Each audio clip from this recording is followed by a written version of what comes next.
नमस्कार, आपण पाहतात रयत संवाद न्यूज चॅनल।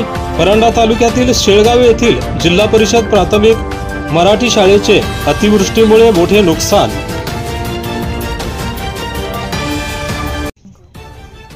परंडा तालुक्यात सर्वत्र अतिवृष्टीमुळे हाहाकार उडाला आहे। आभाळ फाटल्यामुळे जिल्हा परिषद प्राथमिक शाळा देवगाव येथे शाळेत पाणी शिरून मोठे नुकसान झाले आहे। परंडा तालुक्यातील देवगाव येथे आभाळ फाटल्यामुळे गावात मोठ्या प्रमाणात पाणी शिरले होते। अतिवृष्टीमुळे शेतकऱ्यांचे व जिल्हा परिषद प्राथमिक शाळेचे मोठे नुकसान झाले आहे। शाळेतील सर्व साहित्य, टेबल, खुर्च्या, कॉम्प्युटर, LCD, फिल्टर मशीन, शाळेचे गेट, शौचालय, पोषण आहार रूम सगळे भिजून नुकसान झाले आहे। या शाळेची गट शिक्षणाधिकारी यांनी पाहणी केली। रयत संवादसाठी फारुख शेख, परंडा, धाराशिव। आपल्या परिसरातील बातम्या पाहण्यासाठी रयत संवाद न्यूज चॅनलला सबस्क्राइब करा, शेअर करा, लाईक करा।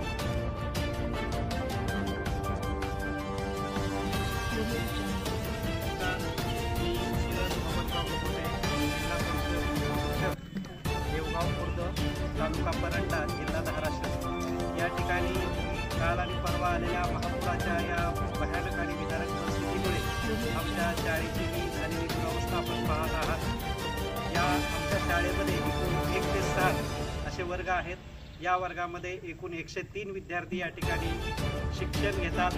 आम्ही 5 शिक्षकांचा हा स्टाफ आहे। या शाळेमध्ये गेली 2 दिवस लेंटल लेवलपर्यंत वर्गाच्या पाणी पुराचं असल्यामुळं शाळेची सर्व ही शालेय अभिलेख आपण पाहू शकता।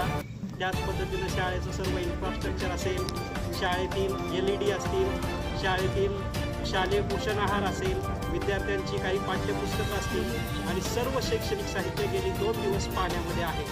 तसेच वॉटर फिल्टर असेल, मुलींच्या शौचालय असेल, या सर्व या ठिकाणी नादुरुस्त आणि नुकसान झालेलं आहे। या ठिकाणी आपण कंपाऊंड पाहू शकता, शाळेचं कंपाऊंड वाहून गेलेलं आहे।